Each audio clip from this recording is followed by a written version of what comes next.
নমস্কাৰ আপডেট নাওৰ এটা বিশেষ অনুষ্ঠানলৈ আপোনাক স্বাগতম জনাইছো আৰু অনুষ্ঠানটো আৰম্ভ কৰাৰ পূৰ্বে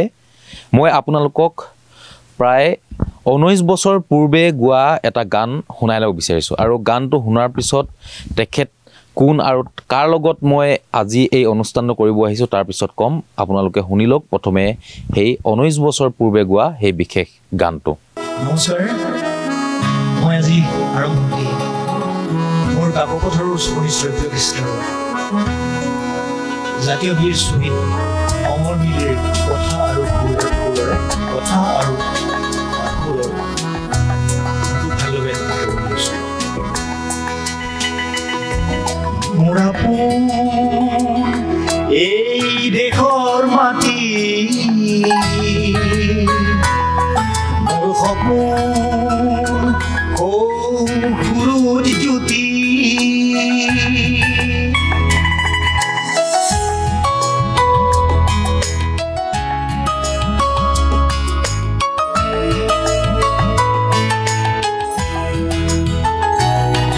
মোৰ আপোন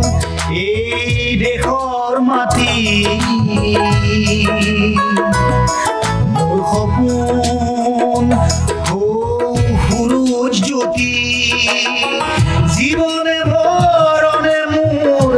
আয় অসমিতাই ইয়াৰ মণি জীৱনে মৰণে মোৰ আয় অসমিতাই ইয়াৰ মণি তাই ইয়াৰ মণি মোৰ আপোন এই দেশৰ মাটি মোৰ সপোন সূৰুজ জ্যোতি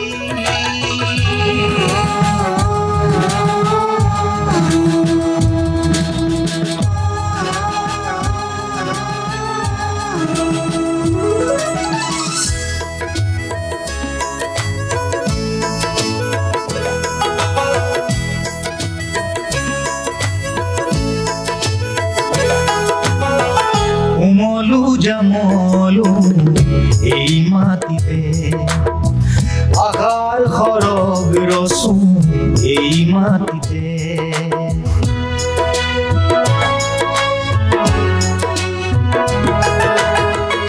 মলু জামলু এই মাটিতে মই আঘাৰ খৰগ ৰচো এই মাটিৰে এই মাটিয়ে আমাৰ আৰু কোনো নাই এই মাটিয়ে আমাৰ আৰু কোনো নাই এই মাটিয়ে আমাৰ আৰু কোনো নাই এই মাটিয়ে আমাৰ আৰু কোনো নাই মোৰ আপোন এই দেশৰ মাটি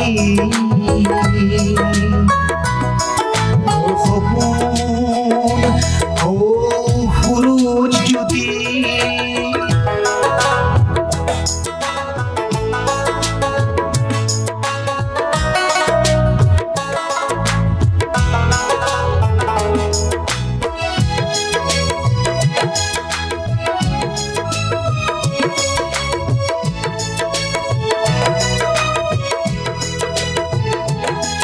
মই বুকুৰ শুনিত ঢালি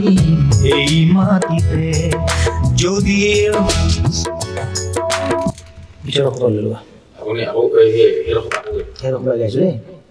মই আশাৰ শুনিত ঢালিম এই মাটিতে যদি বিভেদ সিঁচিব খোজে নালাগে ঠিক আছে হ'ব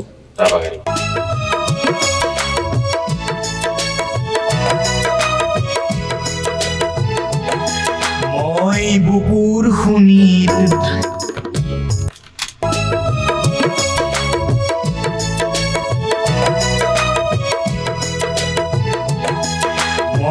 বুকুৰ শুনিত ঢালি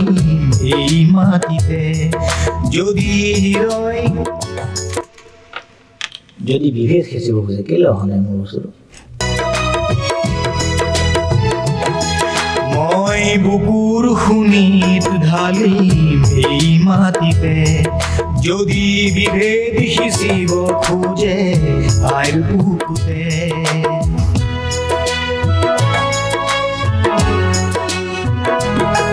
মই বুকুৰ খুনিত ঢালিম এই মাটিতে যদি বিভেদ সিঁচিব খোজে আইৰ বুকুতে এই মাটিৰ গীতে ৰণ শংখ বজায় এই মাটিৰ গীতে ৰণ শংখ বজায় এই মাটিৰ গীতে ৰণ শংখ বজায় এই মাটিৰ গীতে ৰণ সূৰ্য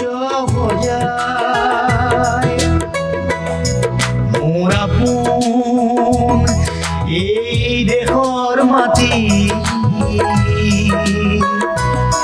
মোৰ সপোন সূৰুজ জ্যোতি জীৱনে মৰণে মোৰ আয় সমিতাই ইয়াৰ মণি জীৱনে মৰণে মোৰ আয় সমিতাই ইয়াৰ মণি তাই ইয়াৰ মণি মোৰ আপোন এই দেশৰ মাটি মোৰ সপোন সূৰুজ জ্যোতি আপোনালোকে গানটো নিশ্চয় শুনিলে আৰু বহুতেই এই গানটোৰ গীতিকাৰ কোন গায়ক কোন আপোনালোকে ইতিমধ্যে গম পালে আৰু কেতিয়া গাইছিল কিয় গাইছিল সেই কথাও বহুতেই গম পালে হয়তো কিছু সংখ্যক লোকে তেখেতনো কোন ধৰিব পৰা নাই গতিকে আমি তেখেতক চিনাকি কৰাই দিব বিচাৰিছোঁ পুনৰবাৰ যিসকলে চিনি নাপায় বহুতৰে বাবে এখন চিনাকি মুখ বহুতৰে বাবে এখন অচিনাকি মুখ সেই কাকপথাৰৰ যি গণহত্যা হৈছিল কাকপথাৰত প্ৰতিবাদ কৰিবলৈ গৈ প্ৰায় 10জনকৈ লোক শ্বহীদ হৈছিল সেই লোকসকলৰ শ্ৰদ্ধাঞ্জলি জনাই কাকপথাৰ উচুপনি নামেৰে এখন শ্ৰব্য সংকলন উলিয়াইছিল তেখেত হ'ল সৌৰভ সাগৰ নমস্কাৰ দা আপোনাক আপডেট নালৈছে বৰা হয় নমস্কাৰ ইতিমধ্যে সৌৰভজ্যোতি বৰাই 2006 চনৰ যে কাকপথাৰ গণহত্যা হৈছিল কাকপথাৰ গণহত্যাৰ সময়ত সেই সংগীত এই আপোনালোকক যিটো গান শুনালো সেই গানটো 2006 চনতে লিখি উলিয়াইছিল গাইছিল আৰু ইয়াৰ লগতে 8টাকৈ গান এই শ্ৰব্য কাকপথাৰ উচুপনি নামৰ শ্ৰব্য সংকলনখনত উপলব্ধ আছিল কিন্তু এতিয়া এই কেছেটৰ সময়ত আৰু এতিয়াৰ যি ডিজিটেল যুগত কেনেধৰণে এই মিউজিকৰ যিটো ইণ্ডাষ্ট্ৰি তেখেতে কেনেধৰণে আগবঢ়াই নিছে তেতিয়া কেনেদৰে মিউজিকবিলাক কৰিছিল আৰু এতিয়া কেনেদৰে কিছু মই কথা পাতিবলৈ চেষ্টা কৰিম প্ৰথমে আপোনাক স্বাগতম জনালো আৰু যেহেতু আপুনি এই তেতিয়া 2006 চনত জেনেৰে সংগীতসমূহ কৰিছিল আৰু এতিয়া কৰাৰ মাজত সম্পূৰ্ণ পাৰ্থক্য আমি যেতিয়া আপোনাৰ ষ্টুডিঅ'লৈ আহিছো লগে লগে আপুনি গাইছে নিজে গাইছে নিজেই কৰিছে সংগীত কৰিছে মিউজিক নিজে কৰিছে গাইছে নিজে লিখিছে সকলো কাম নিজে কৰিছে বাকি আৰু এডিটিংখিনি আপুনি নিজে কৰিছে সেই সময়ত 2006 চনৰ বা তাৰ পূৰ্বেও আপুনি কেবাখনো শ্ৰব্য সংকলন উলিয়াইছিল গতিকে এই তাৰ পুৰণি অভিজ্ঞতাসমূহ অলপ আমাৰ দৰ্শকসকলক ক'লে ভাল হয় ধন্যবাদ জনালো আপডেট নামৰ সমূহ দৰ্শকক মই শুভেচ্ছা আৰু অভিনন্দন জনাইছোঁ আৰু আজিৰ এই অনুষ্ঠানটোত মোৰ অনুষ্ঠানটি লৈ মোক মানে এই অনুষ্ঠানটিত আপোনালোকে মোৰ ঘৰলৈ আহি মোক দুআষাৰ কথা ক'বলৈ দিয়াৰ বাবে আপোনালোকক ধন্যবাদ জনাইছোঁ প্ৰথম কথা হ'ল মই আজি প্ৰায় 30 বছৰ ধৰি গান গাইছোঁ হাই স্কুলত পঢ়ি থকাৰ পৰাই মই গান গাই আছোঁ তাৰ পিছতে আপোনাৰ যেতিয়া মই কলেজ লেভেলত আহিলোঁ তেতিয়া মই বিভিন্ন আপোনাৰ কলেজৰ কম্পিটিশ্যনৰ পৰা আৰম্ভ কৰি ইণ্টাৰ কলেজিয়েট ফেষ্টিভেলৰ পৰা আৰম্ভ কৰি সকলোতে গাইছোঁ আৰু তেনেকৈ মই উৎসাহিত হৈছোঁ যিহেতু মই শ্ৰেষ্ঠ গায়কৰ সন্মান অৰ্জন কৰিছিলোঁ কলেজ আৰু ইণ্টাৰ কলেজত তাৰপিছতেই মই তেনেধৰণে গতানুগতিকৈ মই গাই আছোঁ মঞ্চ অনুষ্ঠান কৰি আছোঁ তাৰপিছতেই মই লাহেকৈ চিন্তা কৰিলোঁ কেনেকৈ শ্ৰব্য সংকলনলৈ আমি তেতিয়াতো শ্ৰব্য সংকলনে ওলাইছিলে কেনেকৈ কৰিব পৰা যায় তেনেকৈ বিভিন্ন প্ৰচেষ্টাৰ মূৰত মোৰ 5টি এলবাম ওলালে মেঘালী মন প্ৰেয়সী শাৰদী সন্ধ্যা আৰু তেনেকৈ কাকপথাৰ উচুপনি 5টা এলবাম ওলালে তাৰ তেতিয়া মানে কি হ'ল আচলতে তেতিয়া আমি সংগীতবিলাক সকলোবিলাক আমি গুৱাহাটীত কৰিছিলোঁ এজন সংগীত পৰিচালকক আমি গোটেই গানখিনি দি দিওঁ আৰু তাৰপিছতে তেওঁ সংগীত ব্যৱস্থাপনা কৰি হোৱাৰ পিছত আমাক খবৰ দিয়ে, আমি গৈ গানখিনি গৈ ৰেকৰ্ডিং কৰি লৈ আহোঁ, কেছেট হিচাপে বজাৰত আহে। কিন্তু আজিকালি কি হ'ল, আজিকালি হৈছে ইউটিউবৰ যুগ আহি গ'ল, গতিকে এটি গান ইউটিউবত যিহেতু এটা গান আমি দিব পাৰোঁ, গতিকে তাৰ কাৰণে আমি আৰু সময়ৰো বহুত কথা আছে, আৰু নিজৰ কৰ্মব্যস্ততাৰ বাবেও আমি বাহিৰত গুৱাহাটীত গৈ কৰিব নোৱাৰোঁ। সেয়ে নিজৰ আত্মসন্তুষ্টিৰ আমি যেনেধৰণে বিচাৰোঁ এটা গান কৰিবলৈ, নিজেই যেতিয়া সংগীতখিনি কৰিবলৈ আৰম্ভ কৰিলোঁ আজিৰ পৰা প্ৰায় 8 বছৰমানৰ আগৰ পৰা, তেতিয়াৰ পৰাই মই নিজে এটা ছেটআপ কৰি ল'লোঁ। গোটেইখিনি বস্তু মই ইয়াত ব্যৱস্থা কৰি লোৱাৰ পিছত মই তেতিয়াৰ পৰা নিজে সংগীত নিজে কম্প'জ কৰিছোঁ, নিজে গীত লিখি নিজে কৰি ইউটিউবত দি আছোঁ। সাগৰ সৌৰভ আগতে সাগৰ সৌৰভ আছিলে, এতিয়া নামটো সলনি কৰা হ'ল সৌৰভ জ্যোতি সৌৰভ মিউজিকেল। আপোনাক যেতিয়া কাকপথাৰ উচুপনিৰ সময়ত চিনি পাইছিল তেতিয়া সৌৰভ সাগৰ হিচাপে চিনি পাইছিল? সাগৰ সৌৰভ বুলি মাজতে মোৰ গুৱাহাটীৰ মিউজিক ডাইৰেক্টৰে মানে কি মোৰ নামটো চেঞ্জ কৰি দিছিলে সাগৰ সৌৰভ। কিন্তু যেতিয়া আহিলোঁ মোৰ নিজৰ নাম যেতিয়া নহয় মোৰ ভাল নালাগে, মানে কিবা এটা কৃত্ৰিম নাম লৈ পেলাই মই ৰাইজৰ মাজলৈ যাবলৈ বেয়া লাগে। আমি যিবোৰ গান গাওঁ দেশপ্ৰেমমূলক বা প্ৰকৃতিৰ লগত জড়িত যিবিলাক মানে ভাল গান গাওঁ, আমি যিটো লাইট ছংবিলাকতো ইমান গোৱা নাই আজিলৈকে, সেইবিলাকত মানে এনেকুৱা এটা নাম ল'লে মানে কি মেটচিং নকৰে। সেয়ে নিজৰ প্ৰকৃত যিটো নাম মই আকৌ নামটো সলাই সৌৰভ জ্যোতি বৰা কৰিলোঁ। আগতে আপোনাক বহুতে ভাবিছিল, যেতিয়া আপুনি কাকপথাৰ উচুপনি এই শ্ৰব্য সংকলনটো যেতিয়া ওলাইছিল, আপোনাক আগতে আপোনাৰ গান শুনিছিলে যদিও সেই সময়ত মানুহে বেছিকৈ শুনিবলৈ লৈছিল। হয়তো এতিয়াও মানে ইউটিউবত দিয়া বহুত ভিডিঅ' বহু মানে ভিউৱাৰ্ছ আছে। গতিকে এই যি আপুনি লিখি উলিয়াইছিল গাইছিল, ৰাইজৰ মাজলৈ ঠেলি দিছিল, সেইটো সময়ত মানুহৰ মাজত প্ৰচাৰ হ'বৰ কাৰণে আপোনালোকে কেনেকুৱা ধৰণৰ সংগ্ৰামখন কৰিব লগা হৈছিল?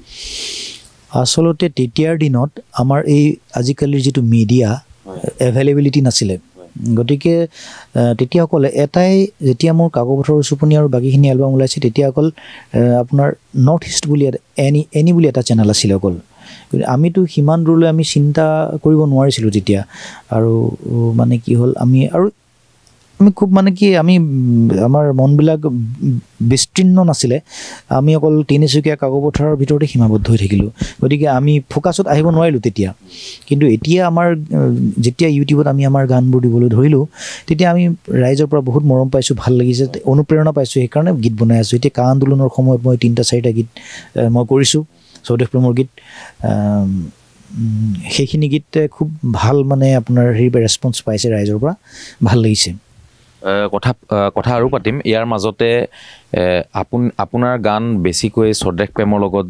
জড়িত আৰু অসমীয়া জাতিটোৰ কাৰণে গান বা কিবা সন্ত্ৰাস জড়িত যি সমস্যা হৈছিল সেই সময়ত কাকপথাৰ সেই সময়ত গান, গতিকে এটা বিহুসুৰীয়া গান আপোনাৰ পৰা এতিয়া শুনিলোঁ। নিশ্চয় বিহুসুৰীয়া গীত গাইছোঁ। মোৰ বন্ধুবৰ আপোনাৰ বৰ্তমান ৰূপাইত থাকে, মৃণাল মৰাণ, তেওঁ হিন্দুস্তান ইউনিভাৰ্চিটিত চাকৰি কৰে। তেওঁৰ কথা আৰু সুৰ আৰু গুৱাহাটীৰ সংগীত পৰিচালক অভিজিত বৰ্মনৰ সংগীত ব্যৱস্থাপনাৰে এটি বিহুগীত গাইছোঁ, বিহুসুৰীয়া গীত গাইছোঁ। এইবাৰ মই মোৰ বন্ধুবৰ শ্ৰী মৃণাল মৰাণৰ কথা আৰু সুৰৰ এটি গীত গাইছোঁ, বিহুসুৰীয়া গীত।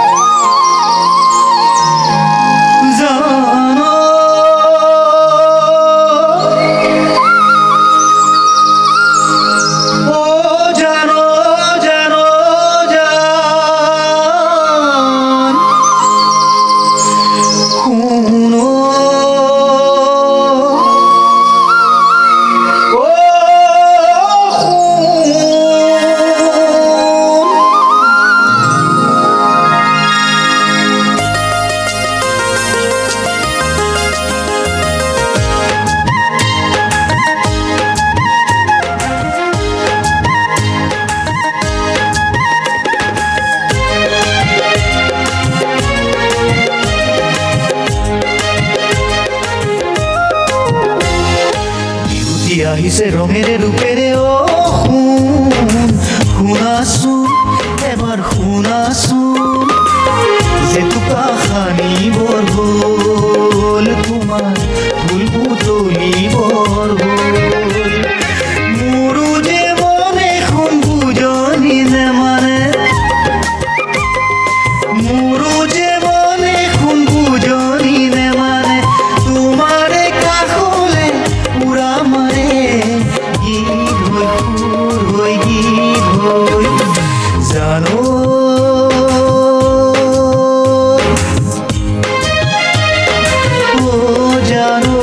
জানো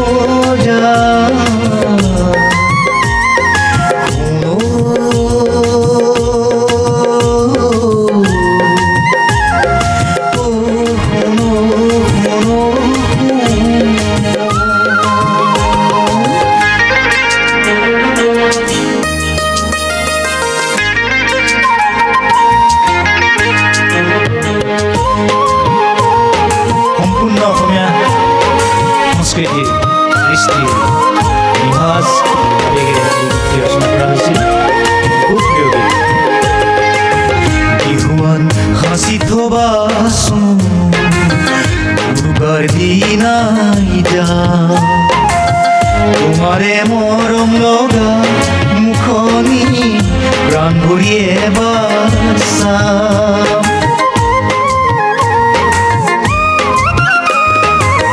বিহুৱান হাসি থবাচোন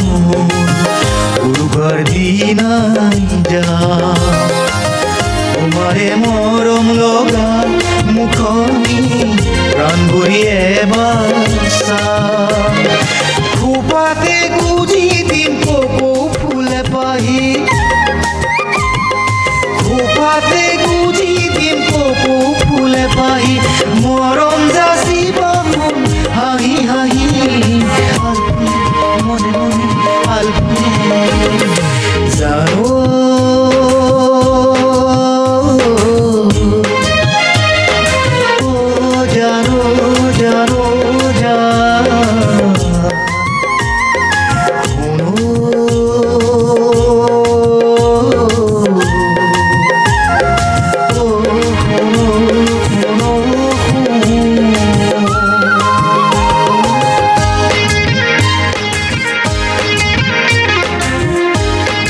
গীতিত সংগীতেৰে সজাইছে জনপ্ৰিয় সংগীত পৰিচালক অভিজিৎ বৰ্মন।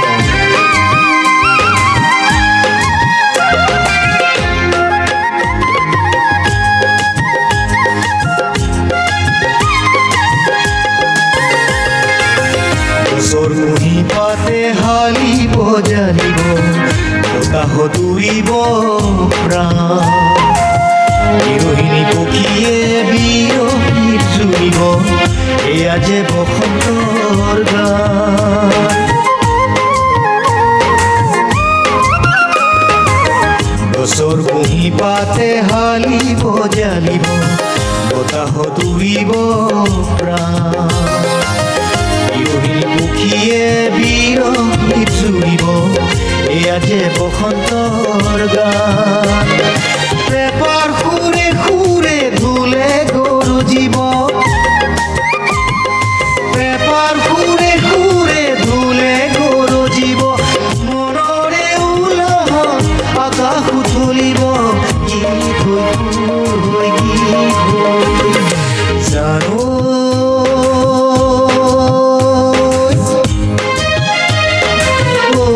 জানো জানো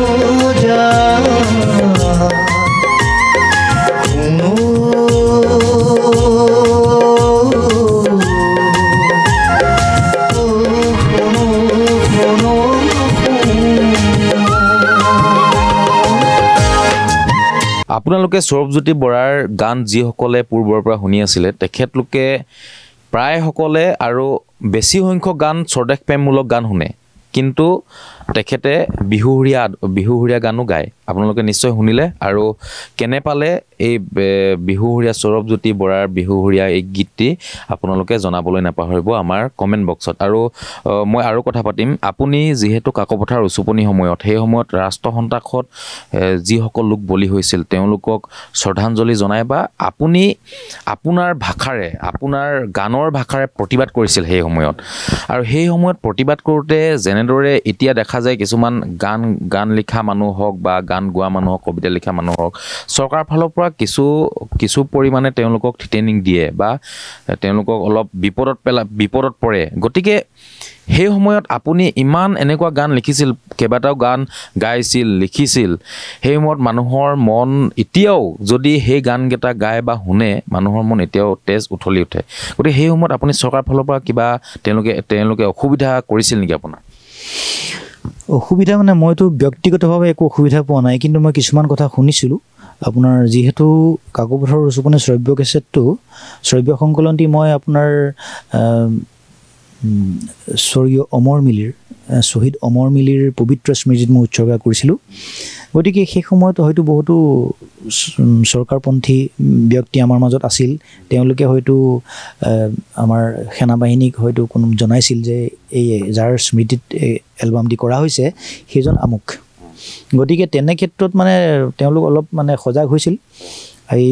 তেওঁলোকে মোৰ ঘৰত ৰাতি যেতিয়া মই শুই থাকোঁ, মোৰ ঘৰৰ চাৰিওফালে তেওঁলোকে পহৰা দিয়ে, কিজানি কোনোবা আহে,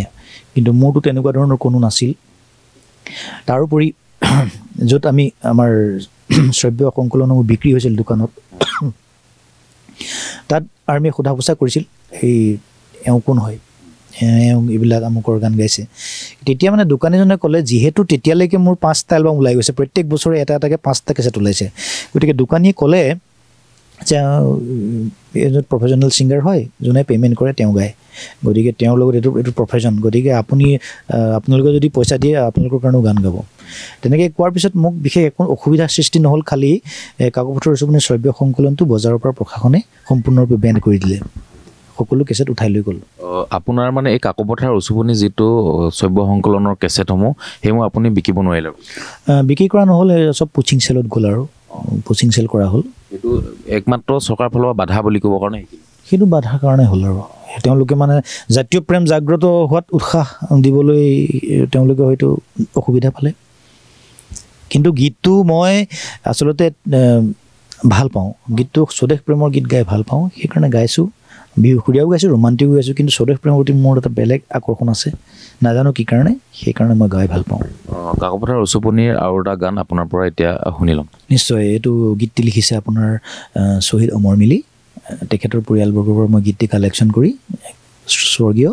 অমৰ মিলিৰ কথা আৰু সুৰৰ এই গীতটি গাইছোঁ। অতি জনপ্ৰিয় গান, তেতিয়াৰ পৰাই জনপ্ৰিয় আৰু এতিয়াও মানুহে বহুতে শুনি থাকে, প্ৰায় 19 বছৰ হৈ গ'ল গোৱা আপুনি। শুনে গীতটো শুনে। সৰু সৰু মানুহৰ মহান মনবোৰেও প্ৰতিবাদ গঢ়িব পাৰে। কাকপথাৰৰ উচুপনি শ্ৰব্য কেছেটৰ অন্য এটি জাতি প্ৰেমমূলক গীত গাবলৈ লৈছোঁ।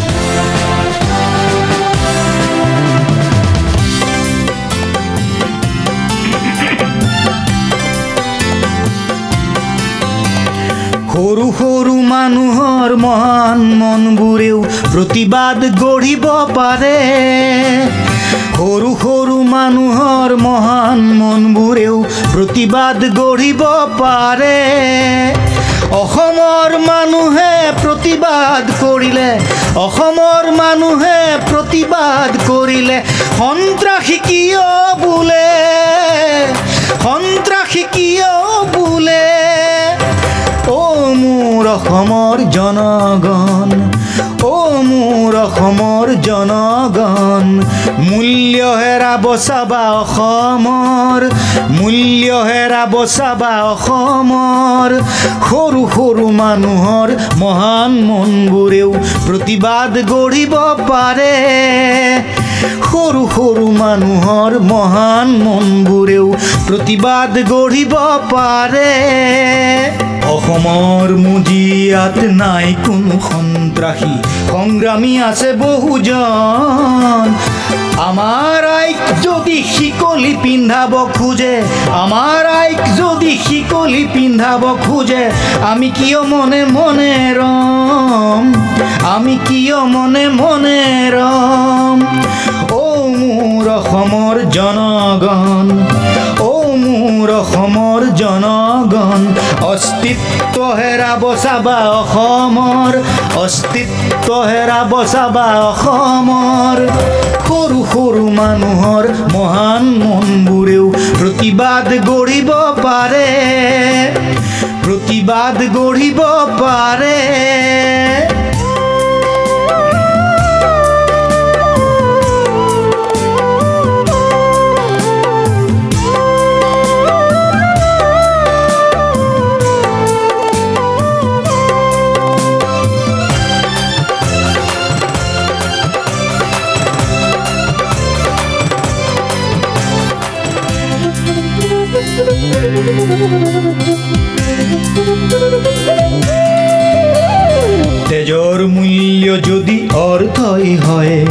মানুহৰ মূল্য ক'ত প্ৰতিবাদৰ মূল্য যদি মৃত্যুৱে হয় প্ৰতিবাদৰ মূল্য যদি মৃত্যুৱে হয়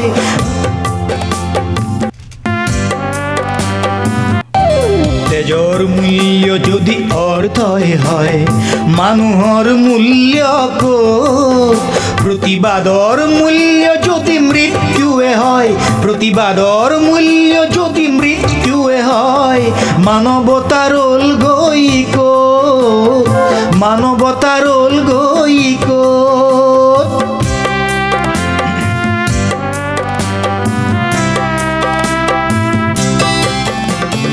তেজৰ মূল্য যদি অৰ্থই হয় মানুহৰ মূল্য ক'ত প্ৰতিবাদৰ মূল্য যদি মৃত্যুৱে হয় প্ৰতিবাদৰ মূল্য যদি মৃত্যুৱে হয় মানৱতাৰ ৰ'ল গৈ ক'ত মানৱতাৰ ৰ'ল গৈ ক'ত অ' মোৰ অসমৰ জনগণ অ' মোৰ অসমৰ জনগণ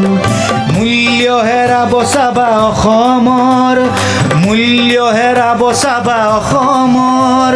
সৰু সৰু মানুহৰ মহান মনবোৰেও প্ৰতিবাদ গঢ়িব পাৰে সৰু সৰু মানুহৰ মহান মনবোৰেও প্ৰতিবাদ গঢ়িব পাৰে ধন্যবাদ ইতিমধ্যে আন এটা গান আপোনালোকক শুনালে আৰু মই কথা পাতি আছোঁ সৌৰভজ্যোতি বৰাৰ লগত কণ্ঠশিল্পী আৰু আপুনি বিভিন্ন সময়ত যিহেতু মঞ্চ অনুষ্ঠান কৰি আছে আৰু আপুনি এজন কেৱল এই সংগীতটোৱে আপোনাৰ কেৱল প্ৰফেশ্যন নহয় গতিকে আপোনাৰ অইল ইণ্ডিয়া লিমিটেডৰ যিহেতু এগৰাকী কৰ্মচাৰী তাৰ মাজতো অইল ইণ্ডিয়া লিমিটেডৰ এই কাম যেতিয়া আপুনি ডিউটিৰ পৰা অহাৰ পিছত কাম চাম কৰি অহাৰ পাছত আপুনি এই সংগীত চৰ্চাটো বৰ্তমান কেনেদৰে কৰি আছে মই আচলতে চিফ্ট ডিউটিত কৰোঁ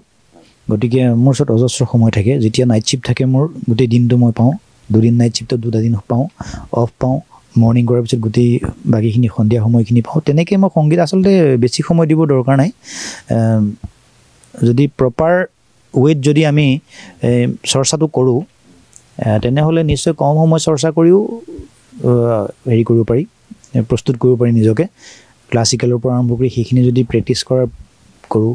বা নিজৰ ভোকেলৰ জোৰৰ কাৰণে যদি আমি গাবলগীয়া গীতসমূহ গাওঁ সিমান লাগি থাকিব দৰকাৰ নাই কিন্তু কম্প'জিংটো হৈছে মিউজিক কম্প'জটো হৈছে মিউজিক কম্প'জিং কেনেকৈ কৰিম থিয়ৰিটিকেল কথাখিনি জানি লোৱাৰ পিছত বেছি কৈছোঁ নেকি বাৰু প্ৰেক্টিকেললৈ আহিছোঁ থিয়ৰিটিকেল কথাখিনি জনাৰ পিছত আমি যেতিয়া কিন্তু সংগীতটো হৈছে সম্পূৰ্ণ সৃষ্টিৰ বস্তু মই বাহিৰত কেতিয়াও মোৰ একো মনলৈ নাহে যেতিয়া মই ইয়াত আহি আৰম্ভ কৰোঁ কামটো তেতিয়া মোৰ মানে বস্তুটো এটা এটাকৈ মনলৈ ফিলিংছটো আহি থাকে কি বজাওঁ কি কৰোঁ কি নকৰোঁ সেইটোৱে সৃষ্টি আগতীয়াকৈ আমাৰ কোনো স্ক্ৰিপ্ট নাথাকে যে এইটোৰ পিছত এইটো বজাম এইটো গতিকে তেনেকৈ ধৰণে আৰু কোনো কৰ্মব্যস্ততাত মানে কি হ'ল মোৰ চাকৰি মোক একো বাধা দিয়া নাই বুলি মই বৰ্তমানলৈকে ভাবিছোঁ যিহেতু মোৰ এটা ছাপৰ্টেই পাইছোঁ গতিকে মোৰ ভাল লাগিছে সংগীত আৰু চাকৰি তাৰ বাহিৰে মই বেলেগ চিন্তা একো নকৰোঁ একচুৱেলি মই আপোনাক এটা কথা সুধিব বিচাৰিছোঁ যে আপুনি এটা নতুনকৈ গান এটা কৰি আছে মই এতিয়া আহি দেখিলোঁ আপোনাক দেখিলোঁ যে আপুনি লিৰিক্সটো লিখি নোলোৱাকৈয়ে কথাখিনি লিখি নোলোৱাকৈ কিন্তু আপুনি গানটো মানে ইতিমধ্যে সম্পূৰ্ণ প্ৰায় কৰিছে গানৰ কথাখিনি গাই মেলি কৰিছে এইটো আপুনি কেনেকৈ মানে এনাৰ্জিটো কেনেকৈ আহে মোৰ প্ৰি প্ৰস্তুতি নাই আচলতে এইটো সম্পূৰ্ণ আৱেগত মই গানটো বনাওঁ এতিয়া মোৰ ভাতৃবন্ধু ৰাজীৱ আমাৰ পৰা গুচি গ'ল তাৰ লগত মোৰ এটা বেলেগ সম্পৰ্ক আছিলে কা আন্দোলনতো আমি একেলগে গীত পৰিৱেশন কৰিছিলোঁ তাৰপিছতে কি হ'ল তাৰ কাৰণে এটি গীত তেওঁৰ কাৰণে এটি গীত তেওঁৰ শ্ৰদ্ধাঞ্জলিত এটি গীত বনোৱাৰ প্ৰয়াস কৰি আছিলোঁ মই গতিকে মই কি বুলি বনাম তাৰ বিষয়ে মই কোনো প্ৰস্তুতি নাই মনলৈ কিনো আৱেগ আহে সেই আৱেগটো লৈ মই মানে গীতটি স্পীকাৰটোৰ সন্মুখত থিয় হৈ মই যি মনলৈ আহে মই গাইছোঁ যেতিয়া এটা ফ্ৰেম তৈয়াৰ হৈ গ'ল তাৰপিছতে মই কথাখিনি সজাইছোঁ এইটো বেলেগ কথা কিন্তু মই স্পীকাৰৰ মুখত থিয় হৈ তাৰ মোৰ অন্তৰত ঠাই দি তাৰ কাৰণে মই গীতটো লিখিছিলোঁ তাৰ ঘৰ ক'ত টুপচিঙা গাঁৱৰে ৰাজীৱ শদিয়া হঠাতে নোহোৱা হ'ল একদম সাধাৰণ কথা তাত কোনো মানে কাব্যিক ভাষা নাই সৰ্বসাধাৰণ ৰাইজে যাতে বুজি পায় কথাটো গতিকে কাব্যিক ভাষাবিলাক লগাই পেলাই ৰোমান্টিক গান লিখিব পৰা যায় বাৰু কিন্তু এইবিলাক গান আমি আচলতে যেতিয়া কথাবিলাক মনে ভাবি থাকোঁ সেইবিলাক আচলতে আমি একটু নৰ্মেল ভাষাটো সৰ্বসাধাৰণ ভাষাত ভাবি থাকোঁ মনৰ কথাবিলাক নহয় জানো গতিকে সেইবিলাক আমাৰ তেনেকৈ ওলাই যায় আৰু তেনেকেই গীতটোৰ সৃষ্টি হৈছে ৰাইজে পাব গীতটি অতি সোনকালে পাব তাৰ মাত্ৰ দুটা লাইন আপুনি ও টুপচিঙা গাঁৱৰে ৰাজীৱ শদিয়া হঠাতেই নোহোৱা হ'ল মুগ্ধ কণ্ঠেৰে জাতিটো জগালে অমৰ কাহিনী লিখি থৈ গ'ল ও শিল্পী বন্ধু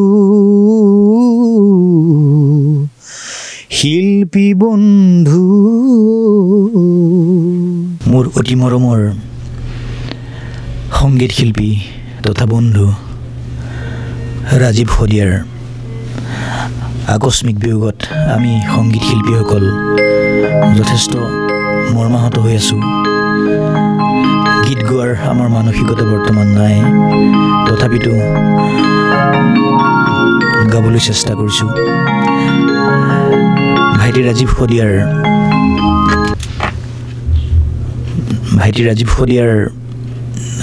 শ্ৰদ্ধাঞ্জলিৰ কাৰণে মই এটি গীত প্ৰস্তুত কৰিছোঁ গতিকে মই সেই গীতটি অতি সোনকালেই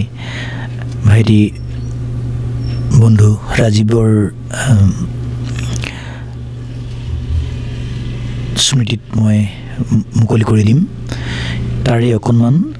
মই আজি গাই শুনাবলৈ আগবাঢ়িছোঁ ও টুপচিঙা গাঁৱৰে ৰাজীৱ শদিয়া হঠাতে নোহোৱা হ'ল মুগ্ধ চেতনাৰে জাতিটো জগালে অমৰ কাহিনী লিখি থৈ গ'ল ও শিল্পী বন্ধু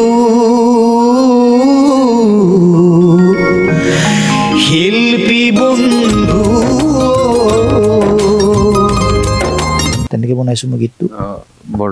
সুন্দৰ লাগিছে এতিয়া আপোনালোকক মই দৰ্শকসকলক আপডেট দৰ্শকসকলক অনুৰোধ জনাব বিচাৰিছোঁ অতি সোনকালে সৌৰভজ্যোতি বৰাৰ ৰাজীৱ শদিয়াক শ্ৰদ্ধাঞ্জলি জনাই যি গীতটো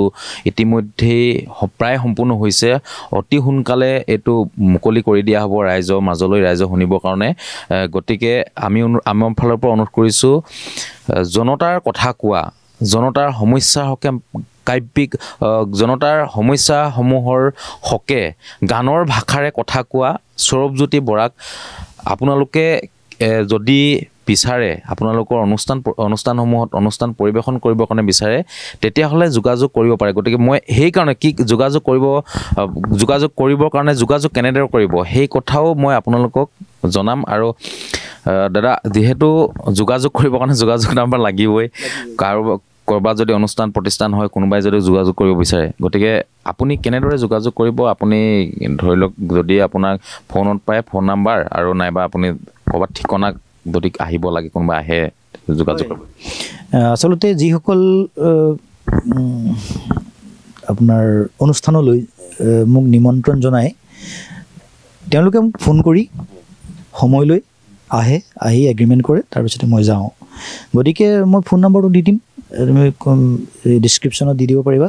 আৰু আহি আপোনাৰ ফোন কৰি মোৰ দুলীয়াজানস্থিত মোৰ ঘৰলৈ আহিলে হ'ব কথা পাতি আমি অনুষ্ঠান কৰিম আৰু নতুন পৰিকল্পনা যিহেতু ৰাজীৱ শদিয়াৰ গানটো যিহেতু ইতিমধ্যে আপুনি প্ৰায় সম্পূৰ্ণ কৰিছে গতিকে নতুন পৰিকল্পনা আৰু কি আছে আপোনাৰ আছে পৰিকল্পনা বিহু কৰাৰ কথা আছিলে এবাৰ গতিকে মোৰ কিন্তু এবাৰ বিহু কৰিবলৈ আৰু মন নাই কাৰণ কেলে এতিয়া কোনোবাই গাব পাৰে হুলস্থুল কৰি বিহু কিন্তু আমাৰ এজন যেতিয়া গুচি গ'ল বিহু গান নতুনকৈ নকৰোঁ আৰু এতিয়া এবাৰ বাদ দিছোঁ তাৰপিছতে কথা হ'ল কি আজি এতিয়া 4 দিন প্ৰায় মোৰ হোৱা নাই গতিকে মাতটো মোৰ বহি আছে অলপ গতিকে গীতখিনি বাৰু মই বৰ ভালকৈ গাব পৰা নাই কিন্তু আজি তোমাৰ ইয়াত গালোঁ যে গতিকে কথা হ'ল কি আৰু পৰিকল্পনা মই অলপ বাহিৰলৈ চেষ্টা কৰিছোঁ মই হিন্দী গীত গাওঁ এটা অডিশ্যন দিয়া আছে সিলেকশ্যন অলৰেডি হৈ গৈছে দুটা গীত অলৰেডি মোৰ 2 বছৰ কাৰণে এগ্ৰিমেণ্ট কৰিছে আপোনাৰ সিং দিলছে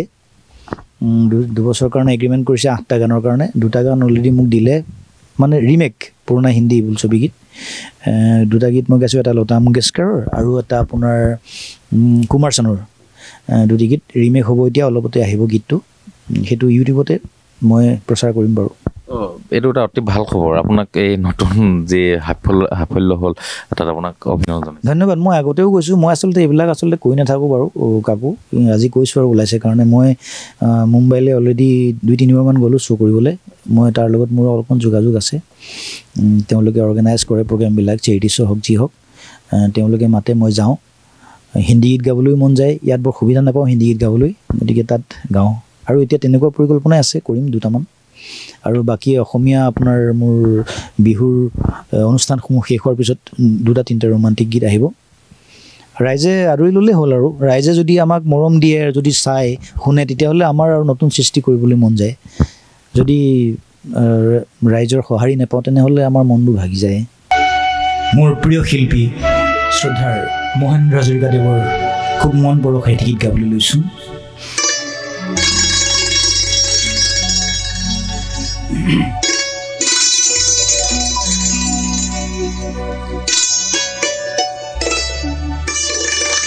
ঠিকনা বিহীন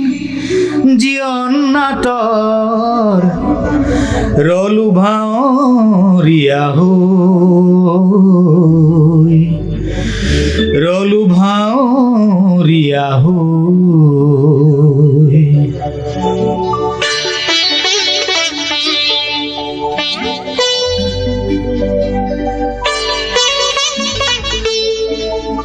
ঠিকনাবিহীন শ্ৰব্য সংকলনৰ শ্ৰদ্ধা শ্ৰী মহেন্দ্ৰ হাজৰিকাৰ কথা আৰু সুন্দৰী গীতটি গাবলৈ চেষ্টা কৰিছোঁ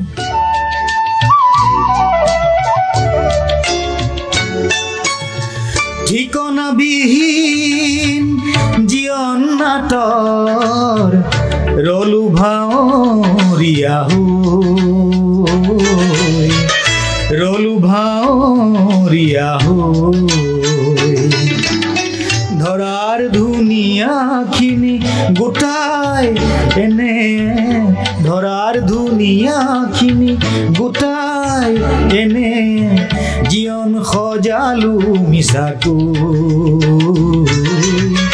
জীৱন সজালো মিছাকৈ ঠিকনাবিহীন জীৱন নাটৰ ৰলু ভাৱৰীয়া হৈ ৰলু ভাৱৰীয়া হৈ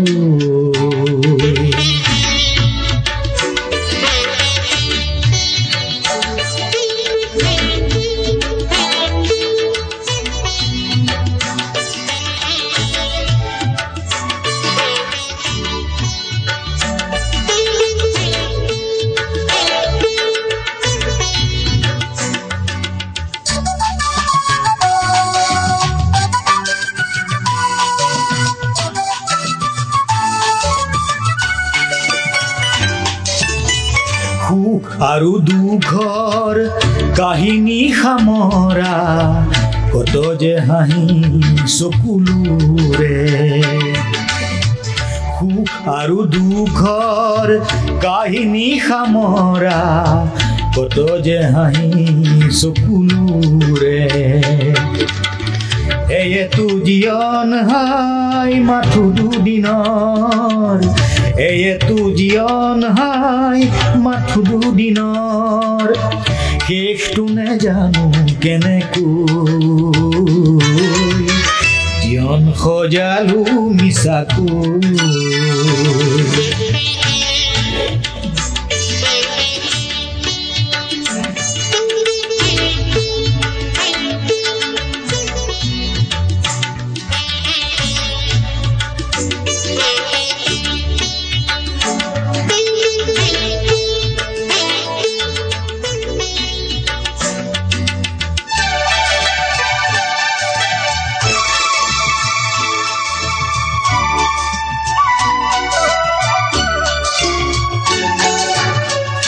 এই পৃথিৱী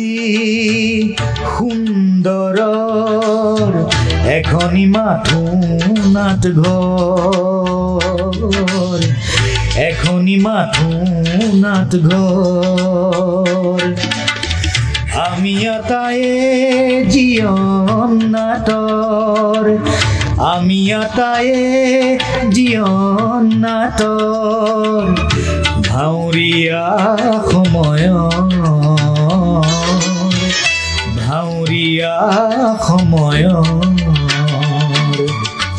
পৰিধিবিহীন জীৱন বাটৰ উৰটো নেপালো কতো গৈ জীৱন সজালো মিছাকৈ ঠিকনাবিহীন জীৱন নাটৰ ৰলো ভাৱৰীয়া হৈ ৰলো ভাৱৰীয়া হৈ ৰলো ভাৱৰীয়া হৈ ধন্যবাদ কাকপথাৰ উচুপনিৰ সময়ত যিটো আপুনি গান কেইবাটা গান যিহেতু গাইছে আৰু লিখিছেও গতিকে সেই গানৰ প্ৰেক্ষাপটটো কেনেধৰণে আপুনি গোটেই চম্ভালি লৈছিলে সেই সময়ত আপুনি যেতিয়া যিটো চৰকাৰী অইল ইণ্ডিয়া লেভিনতো চাকৰি কৰি আছে তেতিয়াতো আপুনি চাকৰি কৰি নাই তেতিয়া মই চাকৰি কৰা নাই তেতিয়া মই পঢ়ি আছিলোঁ আৰু কথা হ'ল কি ব্লাডত আছে যে এই মানে প্ৰতিবাদৰ কথাবিলাক আছে কাৰণে প্ৰতিবাদত ময়ো মানে অংশীদাৰিত্ব লৈছিলোঁ তাৰমানে ময়ো আহি আছিলোঁ লগতে ৰাইজক যোৱা দেখি আমিও গৈছিলোঁ আচ্ছা এই যিহেতু আপুনি সেই প্ৰতিবাদত গৈছিল এটা অতি ভয়ংকৰ অতি মৰ্মান্তিক সেই গোটেই ঘটনাটো গতিকে সেই সময়ত কাকপথাৰৰ যি গণহত্যা হৈছিল কেইবাজনো কাকপথাৰত ঢলি পৰিলে CRPFে গুলি কৰাৰ পিছত ঢলি সেই অভিজ্ঞতাটো আপুনি সন্মুখৰ পৰা যিহেতু দেখিছে সেই অভিজ্ঞতাৰ বিষয়ে অলপ আচলতে ডিৰেক্ট চাৰিআলিৰ পৰা এখনি এজাহাৰ দিবলৈ প্ৰতিবাদী সমণ্ডলটো আহিছিল বাকী আগৰখিনি চাগে সকলোৱে জানেই আৰু আহিছিল কাকপথাৰ থানাত এজাহাৰ দিবলৈ কিন্তু তাৰ মাজতে আপোনাৰ মানে লাজুম বোলা যিডোখৰ জেগা লাজুমত মানে কি হ'ল ফায়াৰিং ষ্টাৰ্ট কৰি দিলে গতিকে সকলোবিলাক চেদেলি হৈ গ'ল ময়ো আছিলোঁ মোৰ মাও আছিল আমি যেনে তেনে নিজক মানে আত্মৰক্ষাৰ কাৰণে আমি য'ত ত'ত সোমাই দিলোঁ মোৰ মাৰ ভৰিৰ ওপৰেদি মানে কোনোবাই খোজ দৌৰি পাৰ হৈ গৈছে মাৰ ভৰিটো ভাগি থাকিল তাৰপিছত মই মাক বিচাৰি ফুৰিছোঁ এঘৰ মানুহৰ পাকঘৰৰ গেছ চিলিণ্ডাৰৰ চুকত মই মাক পালোঁগৈ তাৰপিছতে এনেকুৱা হ'ল মানে কি আমি হেৰি কৰিব পৰা নাই ওলাব পৰা নাই গোটেইখিনি যেতিয়া খাম কাটিলে কোন ক'ত কি হৈছে আমি একো গম নাপাওঁ আমিতো সোমাই আছোঁ ঘৰটোৰ ভিতৰত তাৰপিছতে গোটেইখন কন্দুৱা গেছ ৰাতি 8টা বজাত মই মাক কোচত লৈ মই ঘৰলৈ আহিছোঁ পথাৰৰ মাজে মাজে গৈ 3 নং কাকপথাৰৰ ঘৰ সোমাইছোঁগৈ পিছত গম পাইছোঁ যে এনেকৈ ফায়াৰিং হৈ গ'ল মানে কি কেইবাগৰাকীও নিজৰ প্ৰাণ ত্যাগ কৰিবলগীয়া হ'ল সামাজিক মাধ্যমো নাছিল জানিবৰ কাৰণে ৰেডিঅ' বাতৰি একমাত্ৰ সাৰথি তেতিয়া ৰেডিঅ' নাপায়গৈ ইমান সোনকালে আমি এই গধূলিটোৰ কথাই কৈ আছোঁ মই গতিকে নিজৰ চকুৰ আগত মানে এনেকুৱা ধৰণৰ এটা জীৱনত প্ৰথম দেখিলোঁ আৰু যাতে এনেকুৱা কোনো ঘটনা অসমত নহওক তাৰে কামনা কৰিছোঁ সেই সময়ত যিহেতু আপুনি ঘটনাটো চকুৰে দেখিছিল গতিকে সেই দেখাৰ পাছত আপোনাৰ নিজৰ যি অভিজ্ঞতা সেই অভিজ্ঞতাৰ ফালৰ পৰাই আপুনি নিজে গানটো লিখি লৈছিল সেইদিনা আবেলিৰ পৰত সেই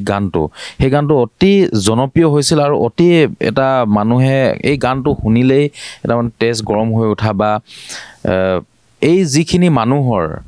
মানুহখিনি আন্দোলন কৰিব আহিছিল সেই মানুহখিনিৰ সেই গীতটোৰ মাজেৰে কিন্তু সোমাই আছে তেওঁলোকৰ মনৰ কথা হয় সেই গীতটো এতিয়াও শুনিলে কিছুমান মানুহে কান্দি দিয়ে আৰু গীতটোৰ আচৰিত কথা কি মই অকল 10 মিনিটত গীতটো প্ৰস্তুত কৰিছোঁ 10 মিনিটত প্ৰস্তুত কৰি লগালগ মই মানে গীতটো গুৱাহাটীলৈ পঠিয়াই দিছোঁ যেতিয়া আচলতে নিজৰ আৱেগটো সোমাই থাকে নহয় তেতিয়া গান সৃষ্টি কৰিবলৈ ইমান দিগদাৰ নহয় বুলিয়ে মই ভাবোঁ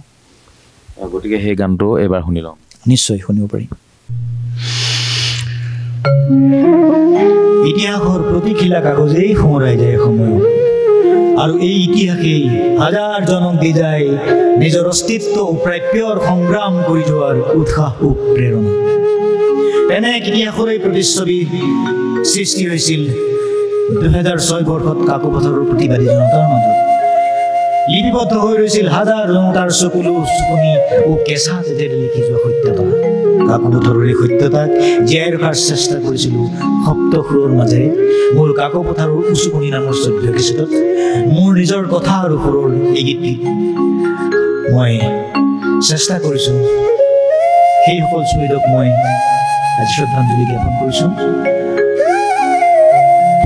গাবলৈ চেষ্টা কৰিছোঁ।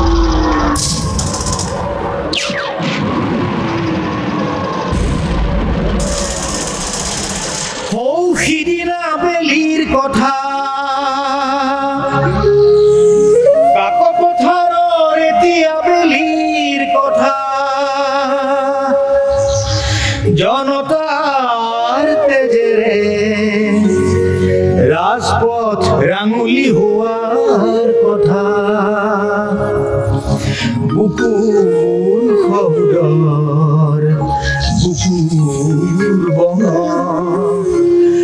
হেৰাই যোৱাৰ কথা সেই কাল নিশাৰ কথা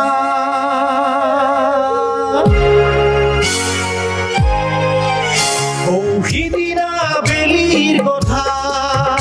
জনতাৰ তেজেৰে ৰাজপথ ৰাঙুলি হোৱাৰ কথা বুকুৰ শব্দৰ হেৰাই যোৱাৰ কথা সেই কাল নিশাৰ কথা তুমিও তো জানা সেই কথা তুমিও তো জানা সেই কথা ৰাম বুলি আজি মূৰত তুলি সমাজে পাতিলোৱা ৰাৱণ ৰূপী সেই ৰজাৰ কথা ৰাৱণ ৰূপী সেই ৰজাৰ কথা সিদিনা বেলিৰ কথা আৰু জনগোষ্ঠীৰ যুৱক যুৱতীয়ে মৃত্যুক আঁকোৱালি ল'বলগীয়া হ'ল পুনৰ যেন সেইদিন আৰু ঘূৰি নাহে আমাৰ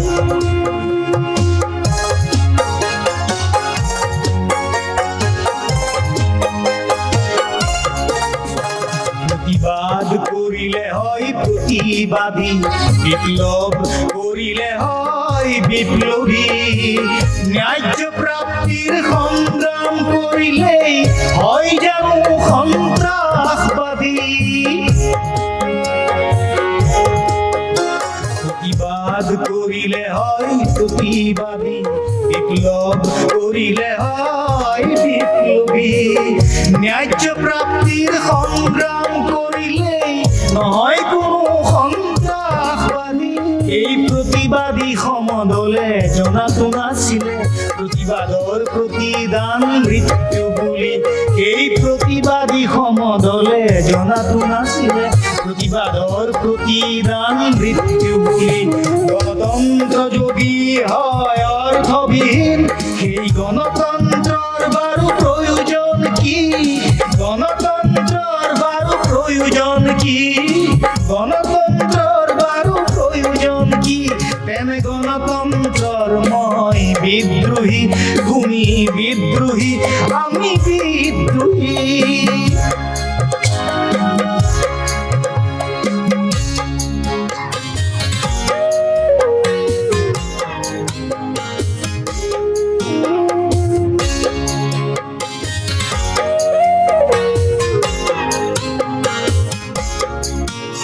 ৰাইজেই ৰজা ৰাইজেই প্ৰজা বুলি হেনো কয় গণতন্ত্ৰই ৰাইজেই ৰজা ৰাইজেই প্ৰজা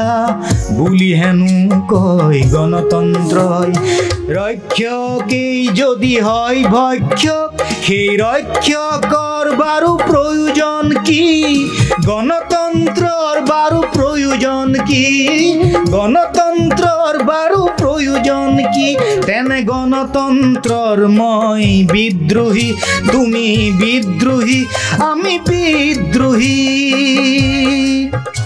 আৰু এয়া আছিল সৌৰভজ্যোতি বৰাৰ লগত কিছু কথা বতৰা পাতিলোঁ গান শুনিলোঁ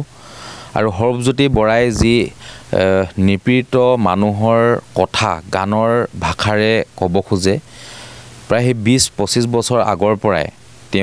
তেখেতে যিহেতু গান গাই আহিছে গান লিখি আহিছে গান কৰি আহিছে আমি বিচাৰোঁ এই ধাৰা সৌৰভজ্যোতি বৰাৰ এই ধাৰা থাকক ভৱিষ্যতলৈকে থাকক বৰ্তমানেও থাকক আৰু যিসমূহ অসমৰ ৰাইজৰ অসমীয়া জাতিটোৰ যেতিয়া সংকট হ'ব সেই সংকটৰ সময়ত গানৰ ভাষাৰে সৌৰভজ্যোতি বৰাই অসমীয়া মানুহৰ যি বুকুৰ কথা সেই কথাসমূহ প্ৰকাশ কৰি উলিয়াওক গতিকে আমিও তাৰে কামনা কৰিছোঁ আৰু আপোনাৰ ভৱিষ্যত আমি আপডেট নাওৰ ফালৰ পৰা ভৱিষ্যতে আপোনাৰ যিসমূহ ধৰি লওক এনেধৰণৰ গানসমূহ কৰে আপডেট নাওৰ ফালৰ পৰা আমি আপোনাক নিশ্চয় সহযোগ আগবঢ়াম আৰু পূৰ্বতে যিহেতু সেই সময়ত সামাজিক মাধ্যম নাছিল বা এইটো সংবাদ মাধ্যমৰ ইমান প্ৰভাৱ নাছিল গতিকে এতিয়া সংবাদ মাধ্যমৰ প্ৰভাৱ ডিজিটেল মাধ্যমৰ প্ৰভাৱ সেই ডিজিটেল মাধ্যমৰ প্ৰভাৱত আপুনি আৰু আগবাঢ়ি যাওক অসমীয়া জাতি অসমীয়া মাটি অসমীয়া মানুহৰ কাৰণে আপুনি গানসমূহ লিখি লওক আমি তাৰ কামনা কৰি আমি অনুষ্ঠানটো সামৰণি মাৰিছোঁ আমাৰ শিল্পীসকলৰ দায়িত্ব আছে নিজৰ কৃষ্টি সংস্কৃতিখিনি ৰক্ষা কৰিবলৈ বৰ্তমানটো বিহুটো অকণমান বিজতৰীয়া হৈছে আপোনালোক সকলোৱে জানেই গতিকে নতুন প্ৰজন্মই যাতে কেতিয়াও পাহৰি নাযায় আমাৰ কৃষ্টি সংস্কৃতিখিনি আৰু নিজৰ দেশৰ প্ৰতি দায়বদ্ধতা সকলোৰে আছে মই গান গাই আছোঁ মই পেট পোহপাল দিবলৈ মই গীত গোৱা নাই কিন্তু গীত মই গাইছোঁ আৰু মইতো ৰোমান্টিক গীত গাব পাৰিলোহেঁতেন কিন্তু কি হ'ল দায়বদ্ধতা সেইটো আচলতে নিজে কাকো আনক নিজক দেখুৱাবলৈ বুলি নহয় নিজৰ দায়বদ্ধতা প্ৰত্যেকজনৰ থাকিব লাগে সেই এনেকুৱা ধৰণৰ গীত গাই আছোঁ আৰু ৰাইজেও অলপ ভাল গীত শুনিবলৈ চেষ্টা কৰক কাৰণ কেলৈ কোনো মানে কি আপোনাৰ মূল্যবিহীন বুলি নকওঁ কিন্তু খুব কম মূল্যৰ গীতবিলাক বেছিকৈ শুনি থকাতকৈ ভাল গানো দুই এটা শুনিব লাগে আজিকালি ভূপেন হাজৰিকা জয়ন্ত হাজৰিকাৰ গান নতুন প্ৰজন্মই শুনিবলৈ বাদ দি দিছে সেইবিলাক গীত শুনক এটা কথা শেষত কওঁ আপোনালোকৰ দৰে এই মানুহৰ মনৰ ভাষাবোৰ মনৰ কথাবোৰ গানৰ মাধ্যমেৰে কোৱা আপোনালোকৰ দৰে এনেকুৱা ধৰণৰ ৰাইজৰ শিল্পীবিলাকৰ কথা ৰাইজৰ শিল্পীবিলাকৰ দুৰৱস্থা কিন্তু একেবাৰে বেয়া শেহতীয়া উদাহৰণ ৰাজীৱ শদিয়াৰ দৰে আপোনাৰ দৰে বহুত লোকে জীৱিত অৱস্থাত এলাগী হৈ থাকে শেষত এই কথাটো আপোনাক সুধিছোঁ আপুনি কি ক'ব এই সন্দৰ্ভত সমগ্ৰ সন্দৰ্ভত কি হ'ব আৰু তাৰপিছত আমি অনুষ্ঠানটো সামৰণি মাৰিম গাঁৱে ভূঞে বহুতো ভাল ভাল শিল্পী আছে গতিকে সেই সকলো শিল্পীক উলিয়াই আনিব লাগে এতিয়া আমি সেইকাৰণে এটা প্ৰচেষ্টা হাতত লৈছোঁ এইবাৰ আমি এতিয়া ৰাজীৱ শদিয়াৰ স্মৃতিত ৰাজীৱ শদিয়াৰ গীতসমূহক লৈ লগতে স্বদেশ প্ৰেম স্বজাতিৰ ভাল ভাল গীতসমূহ লৈ শদিয়াৰ পৰা ধুবুৰীলৈ অতি সোনকালে আপোনাৰ এটি মানে আমাৰ সাংগীতিক যাত্ৰা আৰম্ভ হ'ব তাত তোমাৰ জ্যেষ্ঠ গণ্যমান্য শিল্পীৰ লগতে যিসকল নৱ প্ৰজন্মৰ নতুন শিল্পী সোমাই আছে তেওঁলোক আহিব গতিকে আমি এটা কাৰ্যসূচী হাতত লৈছোঁ শদিয়াৰ পৰা ধুবুৰীলৈ শদিয়া ডিমৌ এনেকৈ গৈ কাৰ্বি আংলং হৈ তোমাৰ গোটেইখিনি অলৰেডি সকলো ছেট হৈ গ'ল আমাৰ ললিত গগৈ থাকিব তাৰপিছতে গুৱাহাটীত মহেন্দ্ৰ হাজৰিকা আৰু আপোনাৰ জুবিন গাৰ্গ মানস ৰবীন্দ্ৰ থাকিব শিৱসাগৰ তেনেকৈ ধৰণৰ বিভিন্ন শিল্পীৰ লগত আমাৰ যোগাযোগ হৈ গ'ল ৰাজীৱ শদিয়াৰ গীতখিনিক মূল হিচাপে লৈ আমি স্বদেশ প্ৰেমৰ স্বজাতিৰ গান ভাল ভাল গানসমূহে যাতে নতুন প্ৰজন্মক আমি আগুৱাই আনিব পাৰোঁ এটা বাৰ্তা যাতে ৰাইজলৈ কঢ়িয়াব পাৰোঁ তাৰ বাবে প্ৰচেষ্টা লোৱা হৈছে আৰু শিল্পীসকলে গীত গাই আজিকালিতো ভালকৈ চলিব পাৰে কাৰণ কেলৈ এজন শিল্পীয়ে 5 লাখ 6 লাখ 7 লাখ টকা লৈ পিনি কৰে কিন্তু সকলোতো সেইটো অৱস্থালৈ আহিব নোৱাৰে গতিকে যিসকল উদ্যোক্তাসকলে এই সৰু সৰু শিল্পীসকলক বাজেট নাথাকিলেহে সেই সৰু শিল্পীসকলক বিচৰা দেখোঁ আমি গতিকে ৰাজীৱ শদিয়াৰ নিচিনা লুকাই থকা শিল্পীসকলক যাতে এখন মঞ্চ দিয়ে ৰাইজৰ মাজলৈ উলিয়াই আনিব পাৰে তাৰ বাবে প্ৰচেষ্টা হাতত লোৱাটো মই কামনা কৰোঁ ধন্যবাদ জনাইছোঁ আপোনাক আৰু আমাক এই অনুষ্ঠান কৰিবৰ কাৰণে ইমানখিনি সময় দিয়াৰ বাবে আপোনাক পুনৰবাৰ ধন্যবাদ জনাইছোঁ ধন্যবাদ আপডেট নাওলৈ মই ধন্যবাদ জনাইছোঁ